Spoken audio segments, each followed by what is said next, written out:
Ready to start streaming live event. Let's see if this works. Good stream status. 1080p. And looks like we're live. What's up? All What's right. up, YouTube world? Good. Now we're good. Facebook, we're already going. YouTube, we are just jumping on. We are stoked to have you guys here. Create highlights while live. Oh, look at this. They got all kinds of new things here every time I come back into this. All kinds of fun new things. Right. Pillbox says, my upper tibia hurts, feels bruised. That's annoying. Is that an injury to worry about or no big deal? I mean, when you're feeling pain and it feels bruised, upper tibia is kind of an interesting area because that's usually not where you get stress fractures. But definitely look into it, Pillbox, because when you look, our basic thing is that you should listen to your body. Your body is your mechanism for understanding whether you're in a good training cycle and you're feeling the good type of pain like I'm feeling right now, or the bad type where things are breaking down. Yeah. That we're not doctors.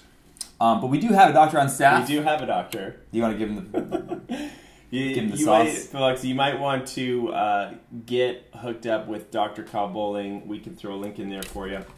And he could actually do an online injury assessment with you. There we go. There we go. I was like, why is and it so dark?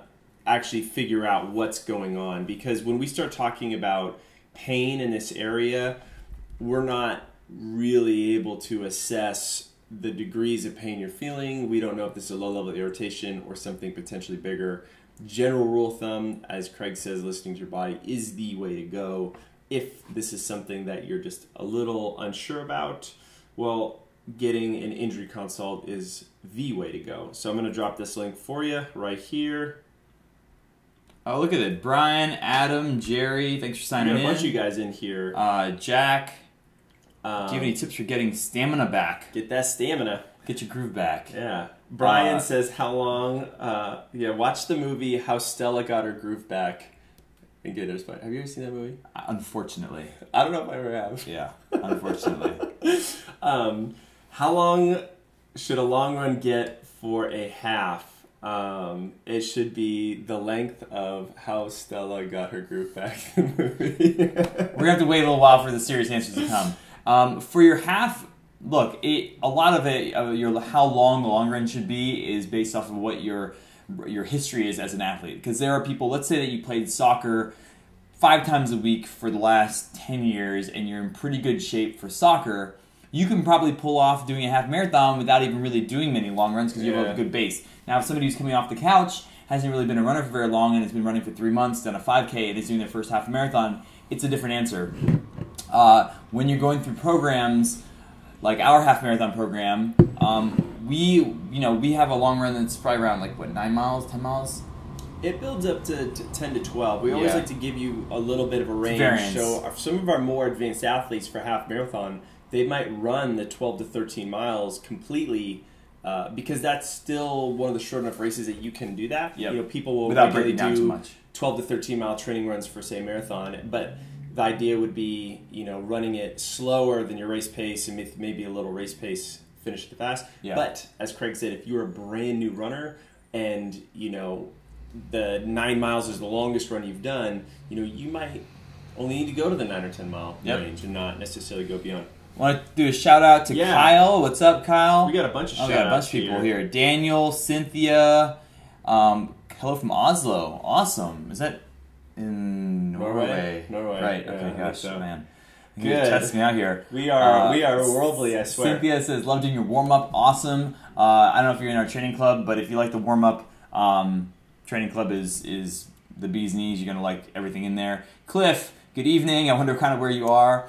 So we've got some questions in here. Yeah, we got a bunch Thanks already. for all of your tips. I'm so helpful. I'm preparing for my first Ultra 50K. Trisha, thank you for saying that because I am also preparing for not my first Ultra, but for the first 50K in probably the last 4 or 5 years. And when's the last one you've done? I want to say it was 2011. Okay. Yeah, wow. 6 years. Yeah, 6 years. I got you beat. Yeah. 2004. You also be beat on the mileage. 50K. So, guys, something I didn't want to talk about because I was fairly depressed about it, but I was at home with my mother and my father, and my mom was like, I would love for you to come to the Y with me. One of your old track coaches is a trainer there. You'd love to see him. Oh, okay. And so we go there. I talked to this old track coach that I used to know from the rivaling high school, and that's cool, whatever. And then she's like, "I would love for you to play pickleball with me."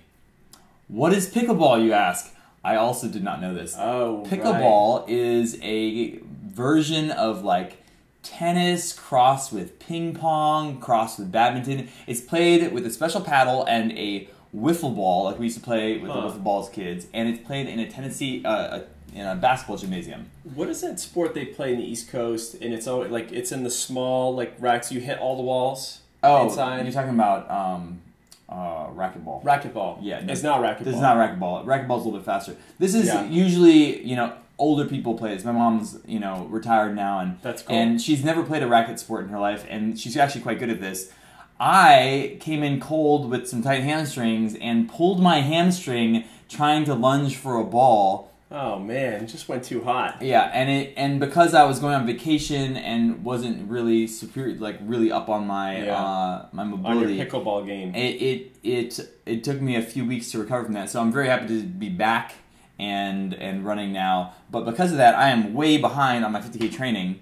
But what I'm not going to do is what people ask is to jump in the middle of my training. I'm just going to go from where I am, and I'll be doing my long run this weekend. Probably getting 10, 11 miles, something like that, and start to build. But trying out all the new running gear, which we have here. I'm going to start talking about that. I had new shorts and new shoes and all kinds of other stuff this morning. And then we're going to talk about minimalist shoes, because you and I have been chatting back and forth about that. We've had a couple of pairs sent to us. Yeah, and we want to talk about, we've both experienced it. If you want to get into minimalist shoes, how you would do it, some of the benefits of doing it, even if you're someone who plans on running on regular shoes, which both of us do now. And, any questions you guys have around that stuff, and of course any other questions too. Should we get rid of the little, live starting soon? Yep, so people know? There we go, here we go. We are full on. Yeah, hey, that's the bright one. Look at that. Super bright. Now we're ready to go. All right, so minimalist shoes. I am not a minimalist shoe zealot the way that I was for a little while. Funny story. If you guys have watched the or have you read the Born to Run book by Chris McDougall? It's like pulling the word out of your mouth. There we go. So, Christopher McDougall. Back in the day when I was living in Seattle, there was this guy who I ran into in a park, and he was running barefoot as well. We actually both had that kind of... Your eyes met. Yeah, our eyes met, and I was like, hey, we're weird. Yeah. And so I stopped and talked to him, and it was this guy named Ted who I got to be good friends with, and he was actually experimenting with shoes the same way I was. So he was creating these sandals, and I would go over to his garage, and he would create a new pair of sandals, and I would go run in them and tell him how it went. And then I was doing something different. I had taken these old Nike Frees, and I would take a bread knife and slice off as much of the rubber as possible. Can I ask you a question? Yeah. How did you figure out the bread knife was the best knife to slice the shoe? And was that the first knife that you decided to try? Not the first knife. It's very difficult to slice through EVA foam with a chef's knife. You need the serrated edge. But the nice thing about the Nike Frees at the time was that it was the only shoe that didn't have an outsole. It had a midsole, but it was pretty much like that EVA foam all the way down. Now you have lots of shoes like this. Yeah.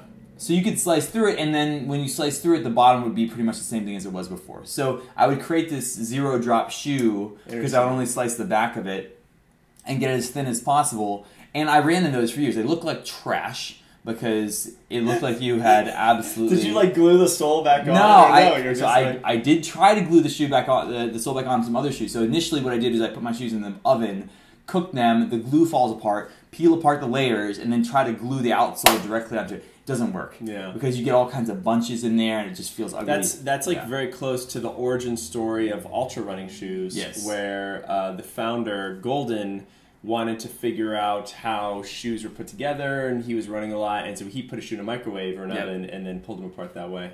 And it's a well-known thing. If you put your shoes in a dryer or in the oven, the glue that they use to hold shoes together does not hold up to heat very well. That's why people have their shoes fall apart when you're in these super, super hot races in the desert. Anyhow, all this to say that I was a very early zealot of minimalist running. I went all the way down to running with just a pair of shorts on and no shoes, and I would jump in the lake afterwards. I loved it for a little while, but then I realized that I could not run very hard with no shoes on, because when I'm running hard, I'm exerting a lot of force into the ground in order to get that quick release and that push off. And if you hit just the smallest pebble, even when my feet were pretty tough, you feel it. And so what I found was that for some runs, I could go barefoot or into a minimalist shoe, but for like the majority of my mileage, I could have a zero drop shoe, but I couldn't have a barefoot shoe. And that's just me. Right. I did not learn until I met Nate that part of the reason there was that my Achilles is short, because I spent years in shoes with a high heel. Yeah. And so I don't have a lot of great like ankle flexibility. Even now, I still have to work on it. So all this to say that I have gone the distance with minimalist shoes, and now I've come back from the edge. And I definitely had problems where, like, my Achilles flared up or my plantar fascia flared up, because these things happen if you have if you go too quickly. Yeah, which kind of leads into how do you move into minimalist shoes? Yeah, how do you do it? So Gert says the TED. Yes, I think it is the TED as the bare. Sorry, cool. I forgot that part. So later he was profiled in this book, and he became Barefoot Ted McDonald. And I actually was gonna start doing. This is funny. I had no inclination to do a running company at that time, but I had moved to San Francisco, and Chris and Ted had teamed up to do some seminars, and they wanted me to help them run it here in Palo Alto. I was too busy with my new job. I was in like a tech job, whatever, and so I didn't end up doing it. But Ted and I have remained good friends, and he's actually now doing Luna sandals, which, Ted, if you're watching this, I'll email you later, and maybe we'll give away a pair of sandals next time. Oh, that'd be great. We'd love to do that. I haven't actually tried them out, so I still wear the Huaraches. The original pair that Ted made me, actually, I had until last week, and it broke when I was out in the desert. Out in Burning Man. Yeah. Oh, man. One too many Burning Mans. Yeah, we'll talk about Burning Man in a second. So, we're getting some questions in. And guys, before we go too far, we are doing a giveaway this week. And the way to access it is to hit that Gleam link down in the description. And rather than give away someone else's stuff, we're giving away some of our stuff. We are actually going to give you guys access to one of our programs. We're super stoked. Actually, we're going to have two winners. Actually, so we didn't decide what we wanted to give away. So there are a couple options. We can give you. Oh, yeah. Yeah, we can give you 1 month of access to all of our programs, or what do you think about access to one program, but you get permanent access? But permanent access. Okay, so if you want to enter, vote, and this is going to be a very unofficial vote. We're just going to see what people say, and we're going to... So type in the comments, would you rather have 1 month access to all the programs? All of our programs. You guys, we have like 13 of them, including... a marathon, half marathon, strength training, nutrition, I feel like it should be more than 1 month. I think it should be more than 1 month. So how many months? I think you guys deserve at least, 2? 2 months? Okay, cool. Okay, how about this? You get 2 months access to all of our programs, or you get access to one of our programs lifetime. So it's pretty much worth about the same. It's worth about $150 roughly. In terms of what that is worth. And and we're gonna give it to 2 different people. Vote in the comments. I'll take anything. Jamie, I appreciate that. If it's free, hell not. Why not? You can take Jamie likes the lifetime. Lifetime versus the 2 months of all of our programs. And guys, our programs are not expensive. So if you are spending time running, you should be in there anyhow. So use the time to try out our stuff. Yeah. We actually now have a 7-day free trial for anybody. So we got a bunch of different things. Yeah. We're getting a lot of people say one program lifetime. Okay, cool. 1 program lifetime it is. You can get 1 program, and we'll give you lifetime access to it. I love it. So 2 people will win that. You have to go down below. Hit the Gleam link. You'll get your directions on what to do. Visit a few different places. Jump in there. We'll be calling that at the end of the hour. Look how long my hair is. Yours getting a little long. You got the whole Burning Man thing. Look. I'm catching up to them. Getting the beard is starting to come out a little bit. Except for me, this is 1.5 weeks. Yeah. So, Yeah, this takes me a little longer. It's like I'm working on a couple of years here.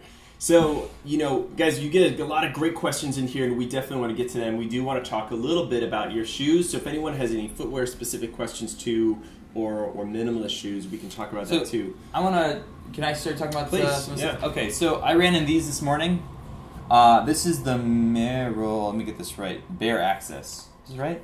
Now, Merrell is interesting, right? Because this is a slightly more substantial shoe from Merrell, but Merrell's typically on the more minimal side. So this would almost be like, rather than shoes that start conventional and go down to minimal, this is more of a minimal company that is building up. And this is the Vapor Glove. I tried this out. I wrote up I taped a review. It's online on our YouTube channel.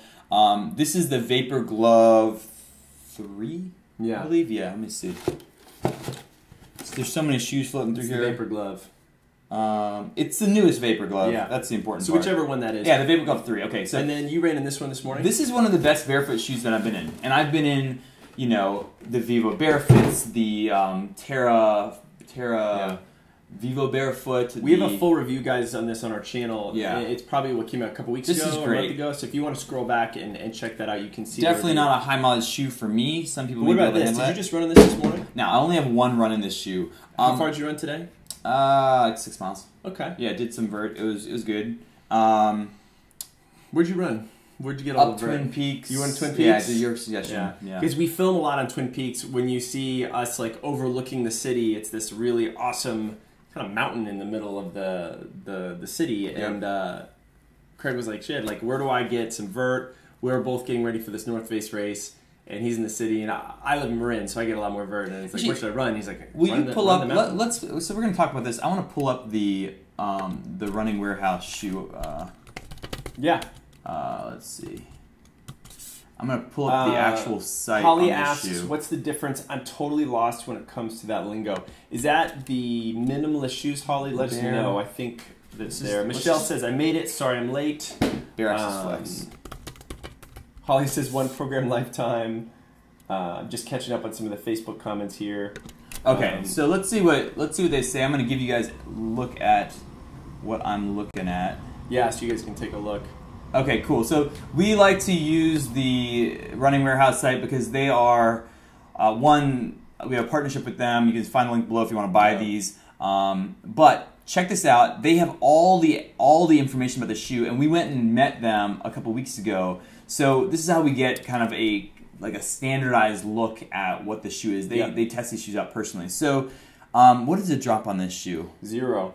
Is it? Okay. 0 heel to toe. It's funny. When I look at it, it doesn't necessarily look. I guess you can kind of see. It's hard to tell it's a 0 drop shoe. Yep. Here's the thing. This is a pretty decent departure, even though it is 0 drop from like the barefoot shoe that we saw before, because of the stiffness of the midsole. Like when you look at that shoe, or even the Ultras that are 0 drop, this one actually feels like I could go lifting in it because it has much more of a stiff platform. It doesn't feel spongy. It doesn't feel spongy at all, and it's a firmer base. Which I like if I want a shoe that I'm going to do multiple things in, and for a lot of our programs where we're telling you to do all kinds of different like strength exercises. Yeah, this is great, and I'm not going to go into a full review on it right now, but that was my first impression on it. We've highlighted shoes like that before, guys. Yeah. Not like there's a definite purpose for going for the more cushioned, higher stack shoes that are really great for some of the long runs, but it's not necessarily the shoe you want to wear in the gym. Will you pull up the other strikes up there? There's 2 pairs right there. So we actually had Carl on a couple weeks ago, and he was nice enough to throw us another pair of shoes here. These, I have to say, are, you can see how dirty they are. Yeah. These have been my kind of kick-it shoes for the last 6 months. And now I'm replacing them with these nice new guys, which are more of a platform training shoe. This is Strike Movement. We haven't done a review on this particular shoe from Strike Movement yet. We haven't, but we've done one on the Interval, which is this shoe. And this is the newest model right here. I just got a nice fresh pair. Thank you, Carl. And this shoe is a great, it doesn't feel bad to run in it. I just wouldn't want to run a lot of miles. Yeah. So I like for training, I'm going to Japan, guys, next week, so you're not going to see me for a few live shows. But what I'm stoked about is, like, I'm probably going to bring this shoe because it's light, it's flexible, I can do a lot of stuff in it, and I sort of like it for that purpose. Well, I wonder how many of you guys, when you are walking around, use your old running shoes as your daily shoes? Because I definitely used to do that. And what I love about having another athletic shoe is that it's variable. So when I go on vacation, I will take this shoe and I can definitely go running in it, no problem. It's not my high mileage shoe. But if I want to, if I'm walking around, I love the fact that is it zero drop or is it just really low? I think it's very, very low. Yeah, it's like a 1 or 2 millimeter drop. Let me see here. So Gert says, going back to his comment, says, LOL, about to press buy on the Vapor Glove 3 here. Yeah, very, that's very cool. I don't know if it's because of us, but if you were looking for minimalist shoes, it's really I good. liked it. The only thing I will say that I was a slight, and you can look at the review, is that going with no socks in this, I found it to be a little bit warm. But other than that, I thought it was perfect, yeah. Daniel says, Craig, I've got less than 10 days to my marathon, and I've got a new Brooks Ghost 10 as a gift. I've already started running with it. Do you think I could use it for my marathon next Saturday? So it depends. Some shoes break in easier than others. Yeah. If you have any inclination of hot spots or any discomfort, for me, I think that's tough because if you don't have any long run experience in that shoe, that's true. Now, Daniel, if you're coming from Brooks, like you've run in other Brooks shoes and they feel pretty good. Yep. Like there are certain shoe brands that work well with me, and I've had no problems throwing on another model of that company that I know that works well for a longer one. But I would just be careful about that. And I would even go as far as to say if you're used to Brooks and that shoe type.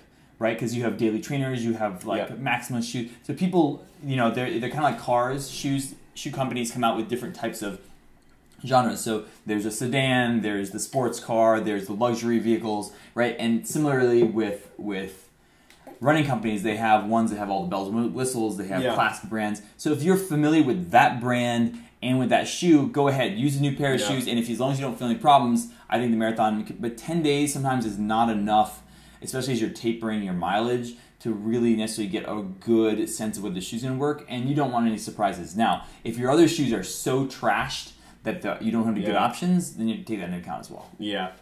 But I would, Daniel, depending on everything, and especially if this is one of your first marathons, I would go with the shoes that for sure. And one thing to say in that, new shoes are not going to make your marathon. They can break your marathon, but they're not going to make it. Whereas old shoes also, they're tried and true, you've had them for a lot of mileage, you're gonna do okay because you know them. I don't think switching shoes at the last second is something that, unless a doctor like Dr. Kyle, he's like, hey, use this shoe because you're trying to alleviate a specific spot for an injury, then I would say go for it. Yeah. Tony says, this is to your earlier question, I never use my running shoes for daily work. Instead, I have trekking shoes. Oh, interesting. Okay, that's interesting. Yeah. Variance in shoes is a great thing. I'm not saying you can't use running shoes for daily work. I think a lot of people love using their runners as their daily shoes. I think that sometimes when you have variance of activity, running shoes are meant to be going forward, most of them. Which is what is different about those Merrells. About the Merrells, they're good from side to side. Lee says, I like the zero drop. Is the bare access any good for a bit of distance? I'm on a shoe testing spree this season. I know there are people who do minimal shoes for longer runs. My feeling, Lee, is that you're going to have more success with a minimalist shoe on a trail, than you are just going to be pounding the pavement in Florida. And I just feel like that pavement and that kind of monotonous source, is going to catch up with you. Now, I don't want to offend anyone out there. If you're doing it, rock on, and you've built up that way, all the power to you. But I would say probably by and large, that's a tough order. This probably wouldn't be my first go-to for long runs. There are a couple of reasons. The midsole here is made out of a really tough piece of EVA foam. What does it say that it's made out of? Actually, you guys can see it right here. Flex Connect midsole is their kind of proprietary. Everybody's got this kind of proprietary. Here it is. For flexibility and agility on uneven terrain while maintaining reliable cushioning. Yeah, so this is meant for having some stability on non-road surfaces. The outsole, I will say, is pretty grippy. It's got these very small lugs in it, and I do like the upper, but it's a stiffer shoe, right? So I don't know if it would be my first choice for long. Hey, we got another good conversation, and I think we could use the Running Warehouse site here while we have almost pulled up. First of all, just other quick comments that I saw come through. Tammy says, I think we were talking about our programs before. Love this marathon training program, PR at age 42. Nice. Tammy, that's awesome. Tammy, tell us what you like about our program and what else you've tried and like comparison difference. We'd love to hear it because honestly, we talk about our programs all the time and the proof is in the pudding because we have thousands and thousands of athletes who've done it and hear from people like you is super cool, awesome and useful. Now Wong asks, he's basically asking like, hey, I'm using a Nike Free and a New Balance Vasi Prism. I'm running a marathon in end of November. Which would be better for the long distance? Is that what you want us to look it up? Yeah, I'd be curious to see, maybe to pull up the New Balance Vasi Prism. So Wong, one of the ways I'd answer this question is what shoe have you been gravitating towards for your long runs? Because whatever shoe you're doing your long runs in, I'd say by and large for most people is going to be the shoe that you're going to want to race in itself. Are these just different colors? Okay. There might be slightly different colors. Okay. So the Nike Frees don't have a ton of support. This is a 10-ounce shoe. It has a 7 to 8 millimeter offset. Medium stack height. Medium. Okay, so this is a very different shoe than the Nike Free. And this has minimum, it's got some support. So this sounds like this shoe is probably built a little bit better for long runs in that respect. So let's just look up the Nike Free by comparison. So this is a good way of comparing, guys. Hey guys. And this is what we do because literally when you ask us, a lot of times we look at these shoes because we can't hold all these shoe facts in our head, and when we look at the Nike Free, I haven't looked at the Nike Free in a couple of years. Let's see what it looks like now. Oh wow, it's very different. There's a bunch of different ones out there. I mean, look at this one, the Flyknit. You probably want to tell us which Nike Free you're doing, right? If it's one of the Nike Free distance shoes, maybe you're getting some support. Wow, they've really expanded this line. Okay, so I'm gonna look at the first vintage. Yeah, let's look at this one. The construction of this shoe is going to be very the same. Okay, so now... So we have a 7.8 ounce shoe, so it's lighter. Wow, this has changed so much. Scroll down a little. Okay, similar heel toe offset, 70 millimeter, but very, very low support, low stack height. So you're going a lower stack height, less supportive shoe, Wong, versus one that's a little bit more, and you're going to have to tell us which shoe feels better. I mean, based on just comparing the shoes alone, I would probably say the slightly more supportive shoe might be better for the marathon. Yeah. Amanera says, where would you recommend mixing barefoot running into your training, drill day, or an additional run just focusing on form for short distance? Over here, you can't see it. That's a good question. So I think that it's getting into the fall, depending where you are in the world. But being able to say, on a drill day or a moment where you can kick your shoes off and go barefoot a little bit in the grass or on a track is really valuable. Yep. And you could progressively build up as part of your warm-up, running the first 5 to 10 minutes barefoot or kicking them off just for the drills themselves as a minimum is really nice. The other time you could go barefoot, this doesn't always fly depending where you are in the gym, but kicking the shoes off when you're lifting, I have a lot of my athletes who lift with me take their shoes off because they just feel that connection with the ground. So if we're doing single leg stuff, squatting, deadlifting, swinging kettlebells, that barefoot time is also a good time to train. Especially because if you're lifting in your running shoes, sometimes running shoes are horrible to lift in. Holly, I did not realize that's Holly Hackmer. Yeah. Holly, how long have you been with us now? She's been around for a while. Years, yes. And she is just like always updating her training and sharing her stuff with us. Love it. It's so good. Yeah, let us know how. Your name, I know from such a long time back, and I'm trying to remember. Were you like with us from the original 30-day challenge, maybe? I feel like you've been around. Yeah. Holly says 2 to 3 years. That's so awesome. Go. She's asking another good question. Is there a way to figure out the type of shoe you should run in? I'm currently alternating ASICS Gel Contend 3, ASICS Gel Nimbus. I feel like that's more of their premium style shoe. Yep. And the ASICS Tri Nosara, road running with the Tri Nosara. Let's look it up. Oh, yeah, okay. You want to look it up? Okay. Why not? And just talk a little bit. Read them out to me. So maybe we'll just do the Tri Nosara. I'll take a look at that one. TRI NOSA. ARA. Okay. And we want to take a look at this shoe, guys, just to see. Oh, we didn't type it in right. Yeah, Holly, we'll make sure that's in there. Maybe we'll just do try. That's this. Why don't we just do ASICs? See what happens here. We got a little transcription error. Yeah, we'll see if that's the actual long run. Longer runs with the other two.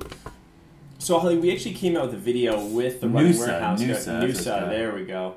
Not that long ago, and it talks about the different categories of shoes that you would want to run in the week. Craig and I run in different pairs of shoes. Like I will run my long run shoes in a more of a supportive, higher stack height shoe. I'll do some of my faster runs in a lighter shoe that's a little lower to the ground. And then depending on the race, if it's a short race, I will race in the lower, more minimal shoe. And if I'm doing like a long run, like if I race the 50K, I'm not going to waste my time in a low shoe, right? I'm gonna give myself the support. So this has got a heel toe offset of 9 to 10, pretty high offset. Yep.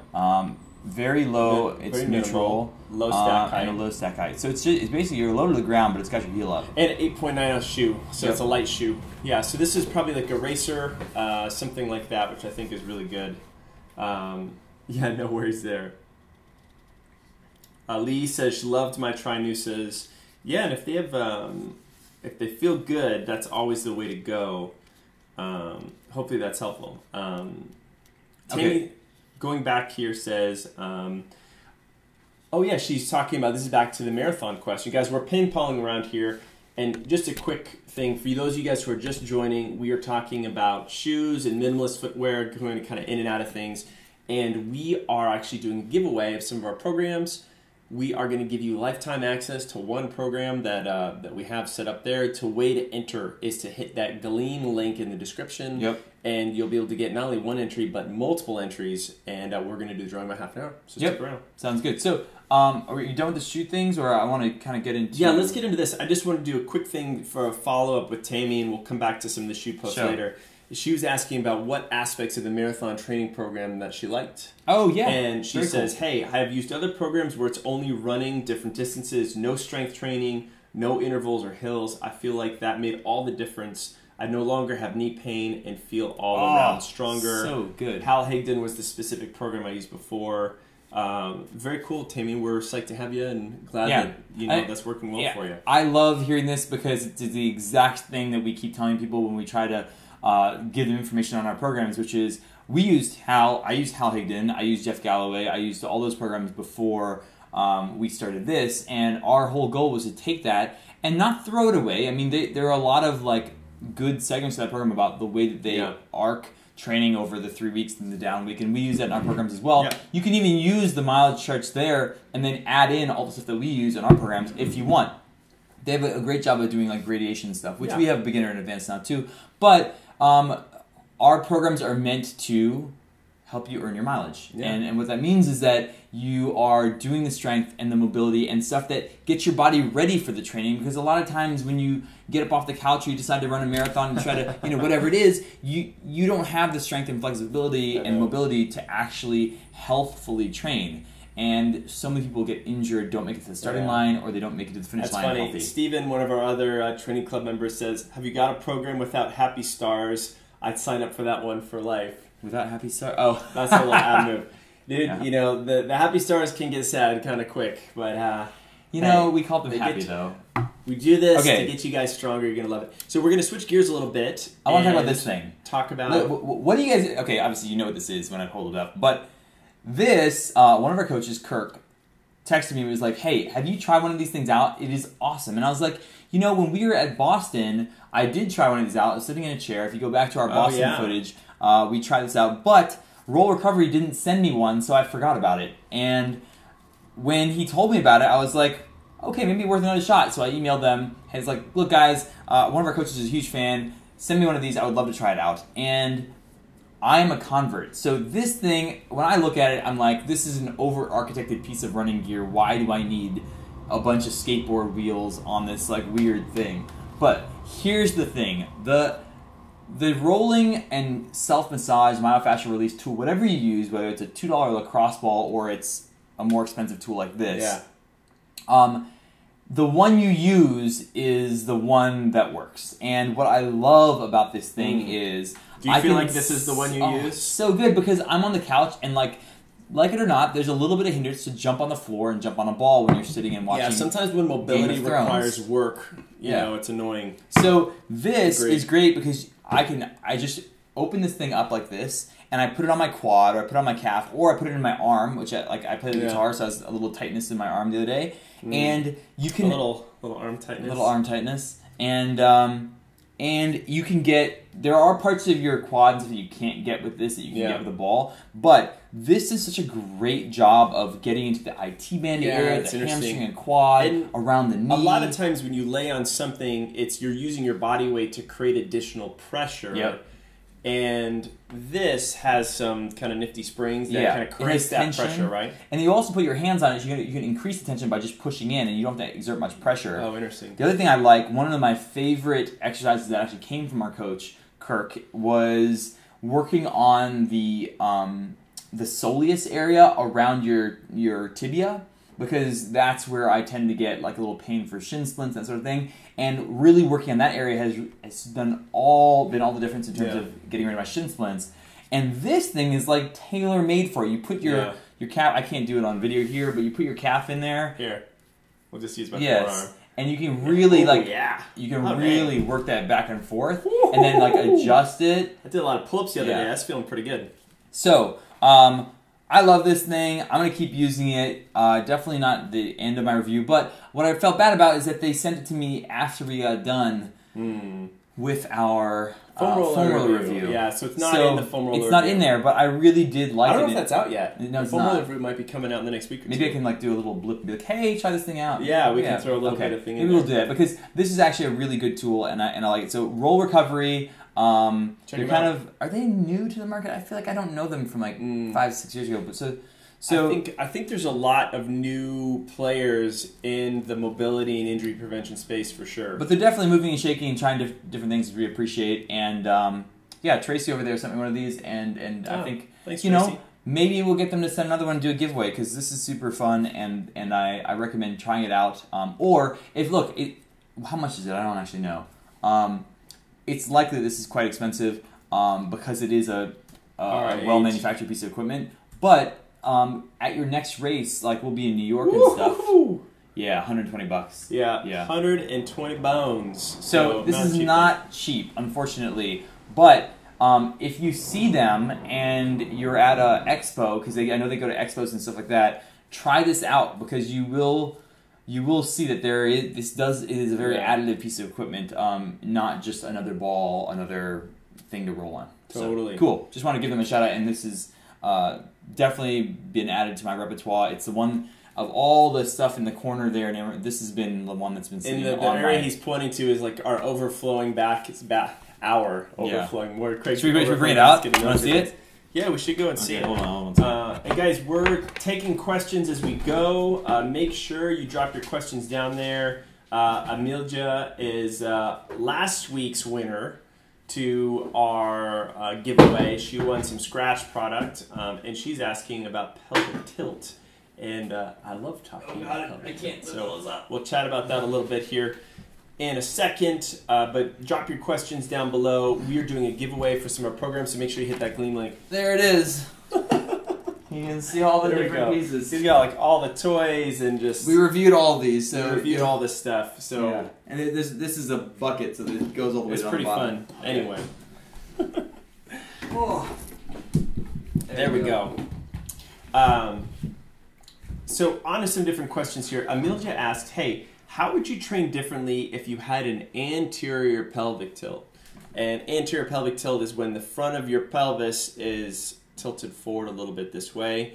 The other way you could look at that is that your low back is really arched. I don't have to imagine this. I did have this. Yeah. So what's interesting about someone saying it's like, I have this tilt, I don't not a permanent condition. It's not a permanent condition, right? This is not something that you were born with, like, you know, maybe... Fix it. That would be the first thing. Yeah. So one of the things we can actually do is some awareness drills and some strengthening drills to not only bring awareness to when your pelvis is tilted and when it's not tilted, but then how to keep it neutral for longer periods of time. I will tell you the first thing I did. Okay, so one of the ways to figure out whether you have this is to stand up. And if I'm like this, you can't see right now, but I have anterior pelvic tilt the way I'm standing right now. But if I try to squeeze my butt, I can't really because my glutes won't engage while I'm in this dumped, kind of hips forward position. But if I do really try to squeeze my glutes, you can actually see. Can you see that in the video? This is back and forth. This is me squeezing my butt. Yeah. But what happens is my hip, when my glutes are squeezed, my butt is squeezed, my hips come back to neutral. Yeah. And so I set an alarm on my phone, and it would go off a couple times a day, and I would just check myself by squeezing my butt. It was a butt squeeze alarm. Yeah. I hadn't thought about it that way, but it was. And over time, I got used to like checking myself to make sure that when I'm walking, when I'm standing, that my core is engaged and then my butt was squeezed. Not that I have to stay in this squeeze position, but it reminds me that not to be in this dumped position like this. Yeah, and when he throws his head back, he's arching his low back a little bit. Yeah. So one of the things with these types of drills is that it's very posture related. And when we think about posture related, a lot of it has to do with, how tight our hips are, but also a lot of it has to do with our day-to-day habits of the positions we allow ourselves to work in and stand in all the time. And if you notice, like Craig and I are both moving around a little bit, but we both try to be roughly square and upright. If I'm totally shifted, you can't tell. I've just gone a little shorter because I've just shifted over onto one leg. Sometimes you see people waiting in line in the grocery store, they're just hanging on one hip. That becomes a problem. And if I'm someone who is in this type of position for long periods, I'm just telling my body that's where I want to be, and then it makes it very, very hard to make any other decisions when I'm actually running. So the butt squeeze test, as Craig said, is perfect. That a little bit of extra awareness is great. And then the other things that I would add, Amelia, is the strength training you do, bringing that butt squeeze into your push-up. When we teach push-ups, that's a very, very important thing we talk about. With your planks, the same thing. You guys may be doing push-ups and planks, but if that butt's not squeezed, your pelvis is not very stable, and you're actually not teaching yourself how to run with better posture. Let's see some more questions as these start to come through. We'll take one off of Facebook. Taney says, would an 8-mile run a week before half marathon be a good amount?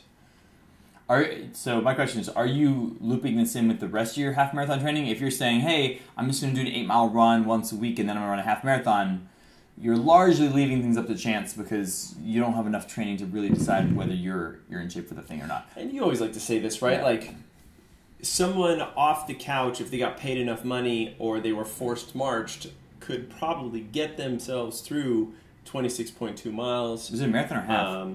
I'm just giving the example of a full marathon. Yep. But it wouldn't be pretty. And the same thing, or healthy. Or healthy. So the thing with the half here, yeah, you could probably do it. How enjoyable that experience is going to be, and how close you are to performing at what you could perform, that's going to be the thing. And, sometimes that's okay to make that decision. I've been in places where I've done races where it's like, you know what, I only have the bandwidth to train a little bit. I still want to go out there and hit the race. I know it's going to not be the prettiest, so I'm just going to make sure I go slow and conservative, and I'm going to try to enjoy the day as much as I can. Yep. If you're someone who has any aspirations of trying to really push yourself and really go through, well, you got to earn that with the training. Yep. And I think which is why I am training my butt off for the 50K. That's right. Last year, guys, I trained, but it wasn't as good, and I did some different events, and I got my butt handed to me by my ego, or my ego got something. I have not run this distance in a long time, so I am definitely I'm going to be running scared for the next couple of months to try to get enough mileage in, because that hamstring pull really pulled me back a little bit. But I'm on it now. Watch out. I can't let you trash me the way you did on that last race. Holy cow. I gotcha. I got the jump on this guy. Oh my god. I thought we were going to run it together. No, couldn't hang. Couldn't hang. Couldn't hang, bro. So Taney says she has some follow-up things. I think the typing, I'm not sure if you're typing with your thumbs, it's not really following through. She says, I'm tapper down, just spacers. I'm just going to read this as it's written. Yeah. Because you guys can help me untangle this. I think she's tapered. I think I'm tapered down now. Yeah. So if you're in your taper and it's like a week before your race, an 8-mile run is perfect. Yeah. Right. Oh, that way. Okay. Yeah. Totally great. Yeah. Totally Great. You really the week before your race, you don't want to do any workouts that are going to break you down, like make you really sore. So if an 8-mile run would make you sore because you haven't done that much miles before, then you don't want to do it. And the reason is that training is all about stimulus and response. So you give yourself stimulus, whether it's lifting weights, doing push-ups, going on a long run, doing a tempo run. That's a stimulus. Then your body needs time to respond, which is why you have rest days and why you have easy days, because it's during your body does not, you don't gain anything from your training if you don't have the response and time for the inflammation to go down, time for your muscle fibers to build themselves back up because you have these micro tears, and it's time for you to fuel yourself nutritionally to actually give your body the fuel to build itself.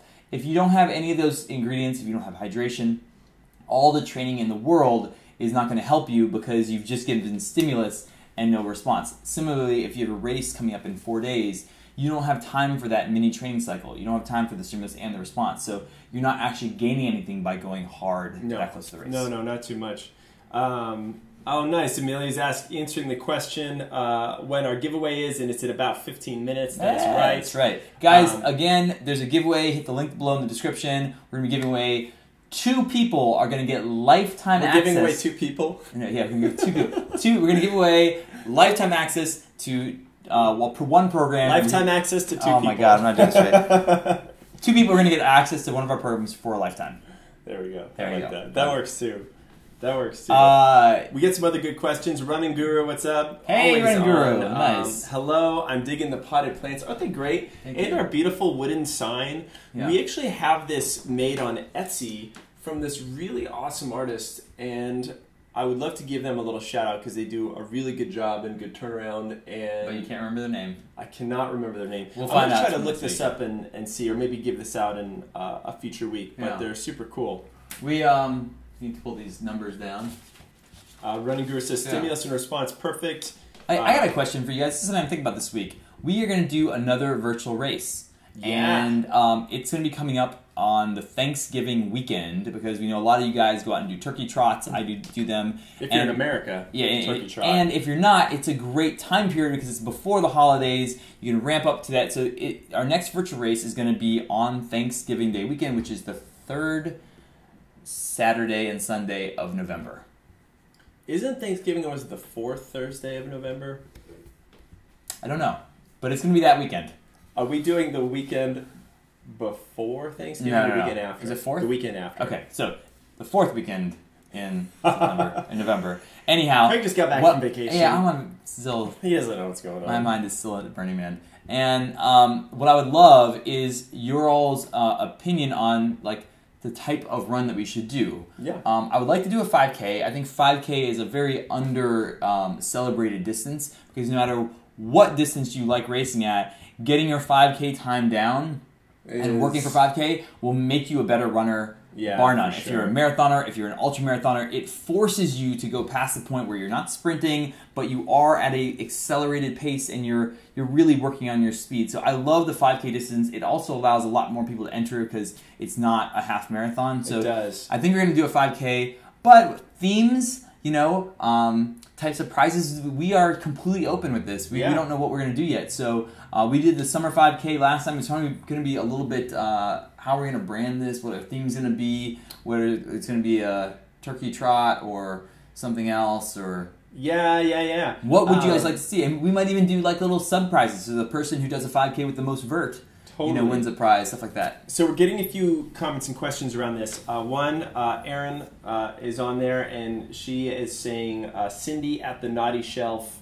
Isn't that a great name? The Naughty Shelf, K-N-O-T-Y, is based out of Georgia. If you look them up on Etsy, they've got great stuff. So thank you, Cindy, so much for the sign. Running Guru says, I love turkey trots. In the UK, we had a turkey trot for Christmas. Nice. And she ran in a Santa outfit. That's awesome. Amelia, what is a virtual race? What are virtual races? Let me tell you. So a virtual race is where you sign up, we send you a race packet, we send you a little race number, and then right around the world, can you see that? There you go. There we go. It's got some of our exercises. They can't see when they do that. And we all race on the same weekend around the world, and we collect money for charity, and we aggregate everybody's runs so that you can see, and we all do it together. And there are lots of virtual races. There are other companies that do virtual races. The main thing for us is that we like to focus on it because what we help you with is training during the virtual race, and that is really the crux of it. So when you join our virtual race, you get a free month of access to our training program. We give you some guidance. We talk about it on these shows. We answer questions, and our whole thing is, look, we want you guys to become better runners. Instead of just giving you training, now we're going to give you a goal that we can all share together. Yeah, it's fun to train and race, and we send you a medal. And That's we right. send you a really cool medal. Yeah. And we'll be making new ones for this one too. So plus some cool things we haven't even thought of yet. So we're super stoked about that. Gary says, I haven't received my V5K yet from the last race. Gary, email us, help@therunexperience.com. There were a few addresses that were maybe there were some typing errors incorrect, and we have followed up over email with those broken addresses, and that email might have just gotten lost in the mail. But follow that up, and we'll get your stuff sent out to you ASAP. So it's coming, don't worry. But we need your correct address. That's the most important thing. November 23rd is it? See, I told you it's the third Thursday. Isn't it? I can't remember. The 3rd or the 4th, something like that. Jamie says, I'm losing my service listening to you guys. Is that just all the data? Yeah. Oh, got to get on that Have Wi-Fi, you ever done Jamie? the vacation race series? I have not. What are you PRS? Oh, what are your PRs? Yeah, everyone always likes to know that. Oh yeah, I'm like a 2:54 in the marathon. I never really trained that hard for a marathon. Yeah, but I'm happy with sub 3. I Whatever. Think that's pretty darn good. I was a 4:19 miler. I was a 9:37 steeplechaser. I was a 1:18 half marathoner. Yeah. I don't remember other ones. Yeah. I stopped counting these things, guys. I know. Have fun. That's the most important thing. Totally have fun. 5K is so hard, Lee says. We had another good question. Guys, we're doing that giveaway in a little bit, about 10 minutes, so make sure you enter. Do we want to see how many people have entered so far? We can double check. Barbie says, hey, this is from Facebook. I'm very overpronated and need a wide size, I think related to shoes. Mm-hmm. This severely limits what's available and what I can buy. Is there something I can do to add to a shoe, to use any shoe I want? Ooh. So having the shoe width and how much your feet pronate are, to me, not the same thing, right? They're kind of different. You might have a wide foot. That's the thing. You might have a wide foot. Pronating is not necessarily making your foot need a wide shoe. But what I would say, and my number one recommendation, call Running Warehouse. Go on the Running Warehouse site, just as we did. Call them up, talk to a real person, and say, hey, they can actually filter through all their shoes, look at what the shoes that you've used in the past, what has worked for you, and give you a recommendation. That's my best suggestion because we take shoes from them, we give you our reviews, and we are running experts. They are shoe experts. Yep. So I would say they have great customer service. It's the reason that we partnered with them. It's the reason we drove 5 hours down there to go see them and learn a little bit more about their operation. But guys, it does support us if you let them know that we sent you there. So give us a little shout out there, and they will do that. The other thing you can do, Barbie, is use their shoe finder online. And get a sense. And you could even search by wide shoes and see what shows up. Yep. If you're someone who's been told they overpronate, guys, like pronation is a natural movement of the foot where that foot rolls in a little bit. Overpronation is where that foot totally collapses. Sometimes that could be from an arch that isn't that built up. Maybe you've been told you have flat feet. And the other thing it could be is this just like your feet aren't that developed, your ankles and hips aren't that strong and stable. Yep. So really getting some strength work in there, some more time spent in minimal shoes, thinking about posture is a way to build that up.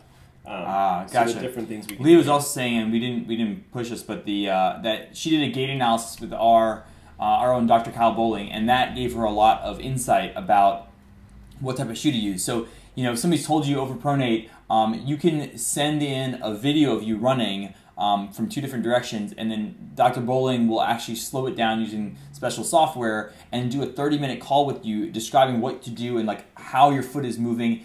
And sometimes pronation is a biomechanical inefficiency. Like some people pronate, and then that is a way that they should run, but sometimes it might come from something farther up the chain. And so if you need to be doing certain exercises to reduce your pronation, that also may be part of the solution. And for that, obviously we can't solve it here on the show, but I would highly recommend booking with Dr. Bowling. You can get a link, which you will put into I will throw that in there. Yeah. And what's hilarious is that Barbie says Running Warehouse is where she already gets all those shoes. Awesome. So perfect.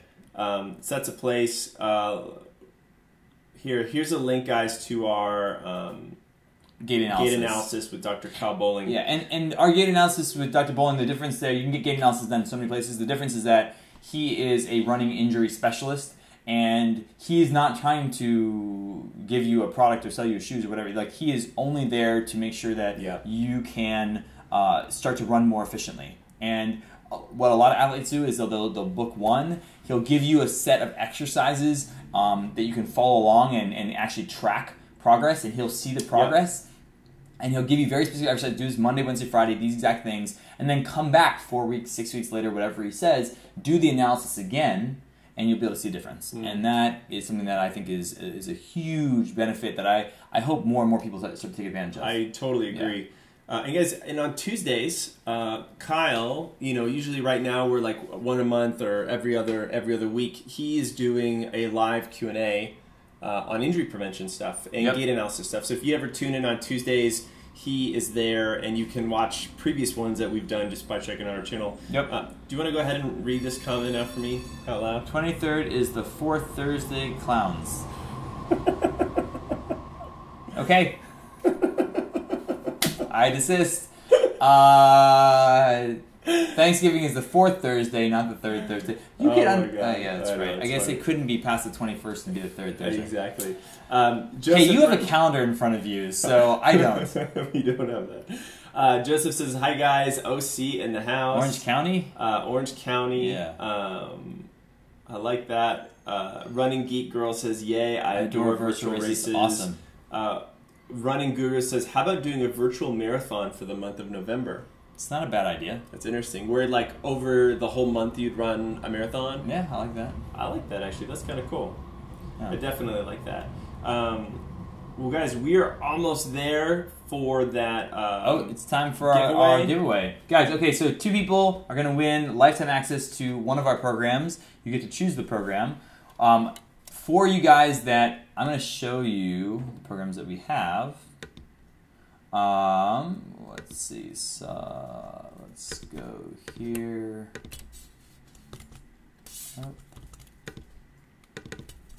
Okay, guys. So we have a lot of programs, and I would love for you to just check out. A lot of people don't know that we have training programs, and because you see a lot of our stuff on YouTube. But we have the training club, which now we have a special deal going right now where you can get 3-month and 6-month access at a discounted rate. But here are some of the programs that we have as part of, and this is loading a little slow because we're uploading our video. The beginner program, all these, if you go to this page, you can see the videos here. The beginner program is 30 days, and it's, think of it as a much, much improved Couch to 5K program.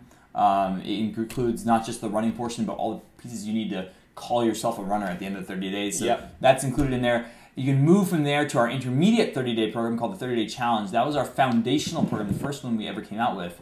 And that program is great for building a foundation to move on to any other type of running, whether it's ultra running, half marathon, marathon, you want to do a faster 5K, you want to get in shape for, the tennis season or ski season. This has all the pieces of strength, mobility, running form, I put everybody into this initially because it is meant to be a foundation for everything. Now, if you're an absolute beginner, start the beginner program and then move to the 30-day challenge. Yep. Now, the Run Fitness formula, you want to talk about this one? 14 days. 2-week program, and we designed this as a way to give you a blueprint to build your own training weeks. We say, like, this is the type of workouts that you need each week, and these are how to build these workouts yourself. And we give you a lot of in-depth video on like how to do an analysis on your basic strength, your mobility, show you how to test your current running endurance and speed and how to build that up. And then we give you a 2-week program to follow. So it's really nice if you are someone who likes to coach themselves and are looking to sort of build up your own knowledge and way to train that way. I would say that this is a program where if you are coming into our training club for the first time, you just want to see what it's like, jump into the Run Fitness formula and pull workouts, do a couple workouts, see what it's like, and that way you get a sense of like the type of It's thing. also a great preview for our philosophy and how our other programs go. So you kind of get in with a little bit lower commitment.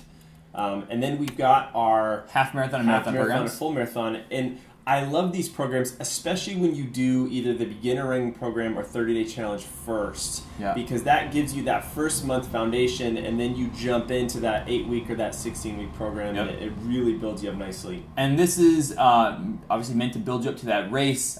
It includes all the same pieces that we always include: strength, mobility, and form. And there's videos every single day. They include a little bit of nutrition guidance as well.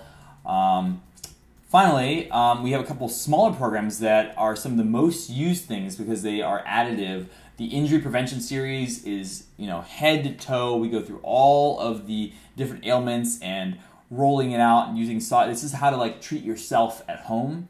So it's something that every runner should use. I think that no matter what, a lot of our runners, even if they're going in and out of the training club, depending on what their training schedule is, they'll buy this program so they have permanent access to the injury prevention series.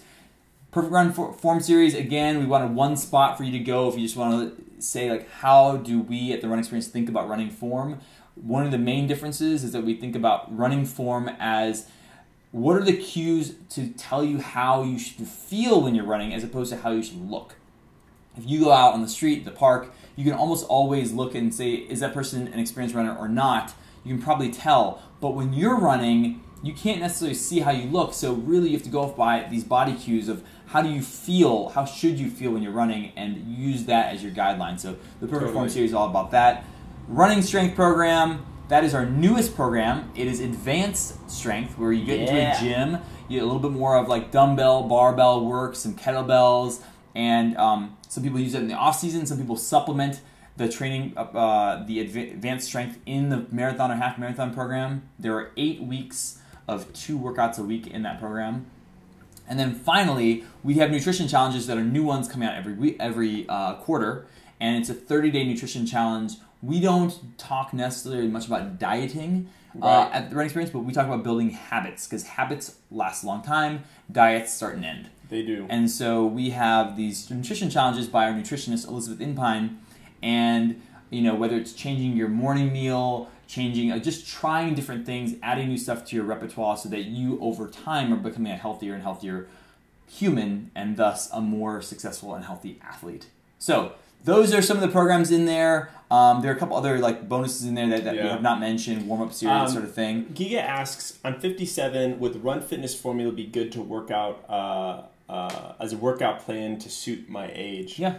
Absolutely. Like, we have built programs with you in mind, and we show you how to start at a level that makes sense and build up. If it's a push-up, for example, we can start you in a plank with plank holds. We can talk about just working on the lowering down part. We'll get the business of pressing up later, and that's the approach we take really for everything. So we really show you how to take where you currently are and build you up.